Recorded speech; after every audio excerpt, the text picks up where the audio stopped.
عايزين نعمل بسكوت المدارس او بسكوت الشاي الاقتصادي بطريقة سهلة وسريعة، وازاي تعملي الصنبات الحلوة دي ويكون هش كده وفي نفس الوقت مقرمش وطعمه ومذاقه في منتهى الجمال وفي منتهى الروعة.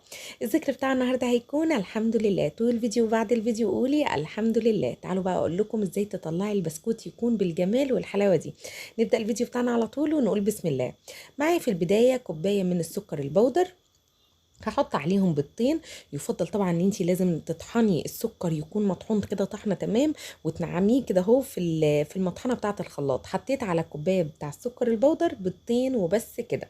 ابداي بقى قولي بسم الله وقلبي البيضتين مع كوبايه من السكر البودر كويس جدا لحد ما السكر يبدا ان هو يختفي تماما، واللون القوام دوت يبدا ان هو ياخد درجه فاتحه كده اهو زي ما انتم شايفين.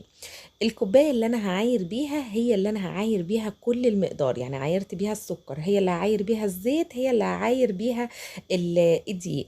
نزلت كمان بكوبايه من الزيت، زيت ذره او زيت عباد، اهم حاجه يكون زيت ريحته حلوه كده اهو جميله. وهبدا ان انا اقلب كده اهو بالمضرب اليدوي باسرع وابسط طريقه. نص معلقه صغيره من الفانيليا، الفانيليا عندي كانت خام، لو مش فانيليا خام حطي 3 اكياس كده ولا حاجه صغيرين من الفانيليا. هنزل اول حاجه باول كوبايه من الدقيق، اي نوع دقيق متوفر عندك ينفع. وهنزل على طول بتاني كوبايه، حطيها كده على طول في المصفى ونخليه. وهنزل بعد كده بتالت كوبايه، يبقى المعيار اللي احنا استخدمناه 3 كوبايات من الدقيق، عليهم بيضتين، عليهم كوبايه من الزيت وكوبايه من السكر البودر. وطبعا ما تنسيش نص معلقه صغيره من الفانيليا الخام، او حوالي 3 اكياس من الفانيليا العاديه. هنا بقى هجيب نص كوبايه من الدقيق، او يعني نص كوبايه لحاجه بسيطه، واركنهم على جنب كده اهو لو احنا احتاجناهم. هنزل كمان في المصفى الحلوه دي بمعلقتين هرميين من النشا، ومعلقه كبيره ممسوحه كده اهو من البيكنج باودر او الكيك شيف، ورشتين من الملح صغيرين. هقول لكم المقدار بكل سهوله وباسرع طريقه هتقومي تعمليه حالا، وكل مكونات متوفره عندك. بيضتين، كوبايه من السكر البودر، ضربتهم كويس جدا كده اهو. وبعد كده 3 كوبايات من الدقيق، معلقتين كبار من النشا، كوبايه من الزيت، زيت ذره او زيت عباد المتوفر عندك، اهم حاجه يكون زيت طبخ، معلقه ممسوحه من معلقه كبيره ممسوحه من البيكنج باودر، ونص معلقه من الفانيليا، ومعلقتين كبار هرميين من النشا. ابتديت اقلبهم. لو انت حسيتي ان العجينه ملزقه بزياده قوي ضيفي معلقتين دقيق، مش ملزقه كده وماسكه نفسها زي ما انتم شايفين ما تضيفيش ولا معلقه من الدقيق. قسمت المقدار هنا بقى قسمين كده اهو زي ما انتم شايفين، ضفت عليه قسم يعني ربع كده اهو اللي انا هخليه بالشوكولاته، معلقه كبيره هرميه من الكاكاو، ممكن تخليها معلقه ونص على معلقه من الدقيق. لو انت حسيتي ان مش عارفه تلميهم على طول هنضيف 3 معالق من الحليب، او شويه زيت صغيرين، يبقى 3 معالق بالعدد، ما تكتريش عن 3 معالق من الحليب ومعاهم شويه زيت صغيرين. بصوا بقى الاسطمبه الحلوه دي جايباها سعرها مش غالي خالص، بحاجه و40 جنيه كده اهو، وبتديكي الصنبات حلوه جدا. طريقتها سهله، بتدوسي على المكبس كده اهو، هي بيبقى فيها كده اهو زي ايه، زي قطعتين من البلاستيك كده، بتدخليهم في بعض بتحطيهم يمين وشمال، تروحي لفه المكبس من ورا، وبعد كده اهو يروح على طول ثابت زي ما انت شايفه. فاكرين الذكر بتاع النهارده كان ايه؟ كان الحمد لله. طول الفيديو قولي الحمد لله. يا رب لك الحمد كما ينبغي لجلال وجهك والعظيم سلطانك. طول الفيديو وبعد الفيديو طول يوم قولي الحمد لله. جيت بقى هنا اهو كورتها كده اهو، عملت كوره، وعلى طول هبدا احط الاسطمبه. طبعا بتجيبي صواني المونيا بتاعتك، يفضل صواني الخبز بتاعتك، بتاع البسكوتات، بتاع القرص، بتاع المعجنات عموما تكون ألمونيا. هولع بقى الفرن من تحت بس، وبعد كده هبدأ ان انا على طول اعمل كور بالشكل ده.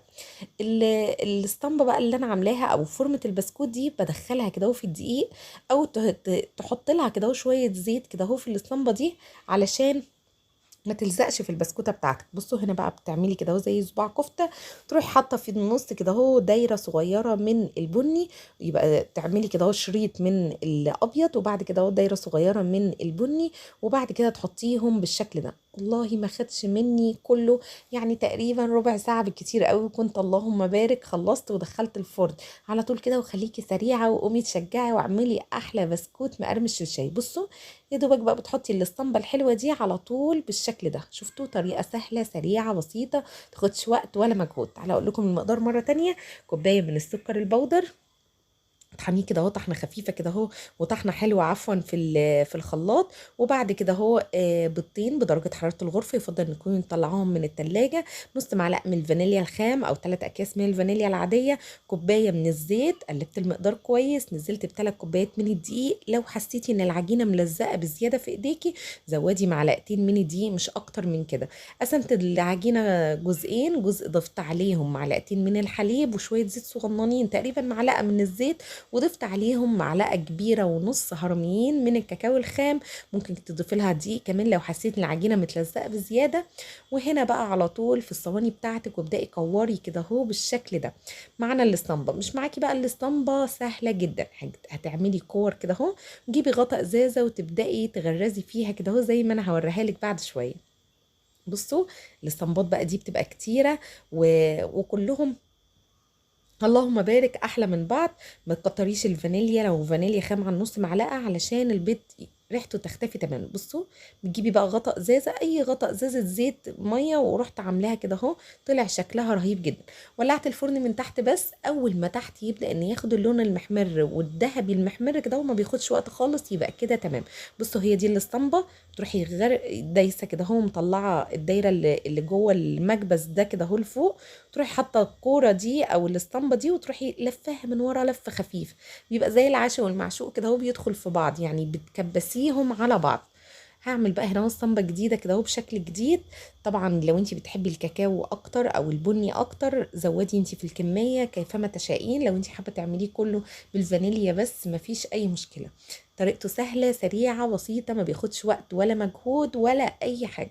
كل مكوناته سكر ودقيق وزيت وفانيليا ومعلقه ممسوحه كبيره من البيكنج باودر. ما كتريش البيكنج باودر عن معلقه كبيره، بس ما تبقاش ممسوحه بزياده، يعني معلقه كده اهو بس ما تبقاش هرميه.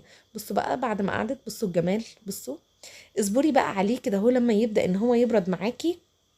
اول ما بتطلعيه كده مش بياخد التقرمشه بنسبه 100%، بس بعديها كده اهو بحوالي 10 دقائق سيبيه كده في الهواء الطلق، هيبدا بقى انه يقرمش وينشف ويكون في منتهى الجمال وفي منتهى الروعه. بصوا شكل البسكوت عامل ازاي، قد ايه هو جميل وقد ايه هو حلو.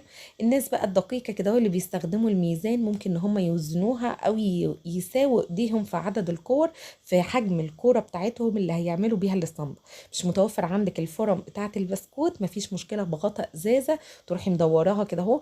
او لو ما عندكيش غطاء ازازه او مش عايزه تعملي الاسطمبه بتاع غطاء الازازه دي، هاتي اعملي كوره وبطرف الشوكه كده اهو اضغطي بالشوكه كانك بتغرزي حاجه كده اهو، هتدي شكل رهيب. وياما عملته في القناه عندي وكانت روعه، عجب ولادي جدا وكل اللي ذاقوا انبهر بيه.